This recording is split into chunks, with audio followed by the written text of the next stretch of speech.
Welcome to KSK TV news. ముందుగా వార్తల్లోని వివరాలను చూద్దాం. మాసినేని పాఠశాల విద్యార్థులను అభినందించిన ఆర్థిక శాఖ మంత్రి. గుత్తి పట్టణ శివారులో వెలిసిన మాసినేని పాఠశాలలో సిబిఎస్ఈ 10వ తరగతి పరీక్షా ఫలితాల్లో రాణించిన మాసినేని ఇంగ్లీష్ మీడియం విద్యార్థులను గురువారం ఏపీ రాష్ట్ర ఆర్థిక శాఖ మంత్రి పయ్యావుల కేశవ్, పాఠశాల కరెస్పాండెంట్ అమరేంద్ర, ప్రిన్సిపల్ శంకర్, సిబ్బంది పవన్, చంద్రలతో కలిసి అభినందించారు. ఇటీవల విడుదలైన సిబిఎస్ఈ పరీక్షలలో 45 మందికి గాను 45 మంది విద్యార్థులు ఉత్తీర్ణత సాధించి 100% ఉత్తీర్ణత శాతాన్ని నమోదు చేశారు. సుశాంత్ రెడ్డి 500కి 480 మార్కులతో జిల్లా 2వ స్థానంలో మరియు మండల మొదటి స్థానంలో నిలిచాడు. పీయూష్ 500కి 432 మార్కులతో 2వ స్థానం, లాస్యశ్రీ 500కి 422 మార్కులతో 3వ స్థానం సాధించారు.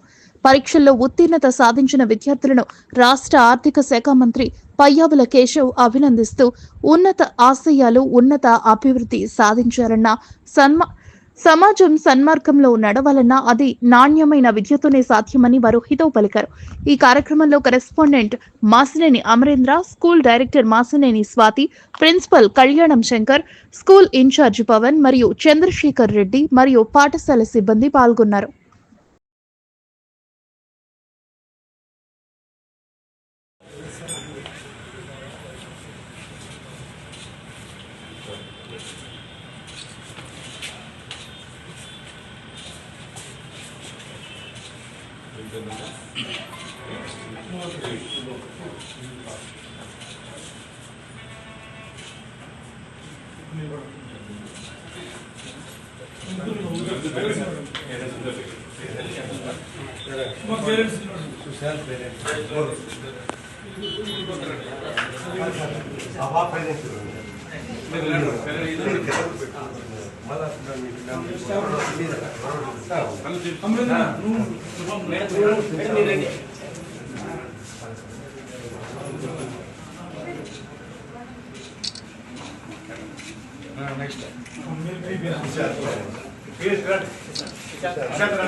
మన స్టాఫ్ అడుగుతా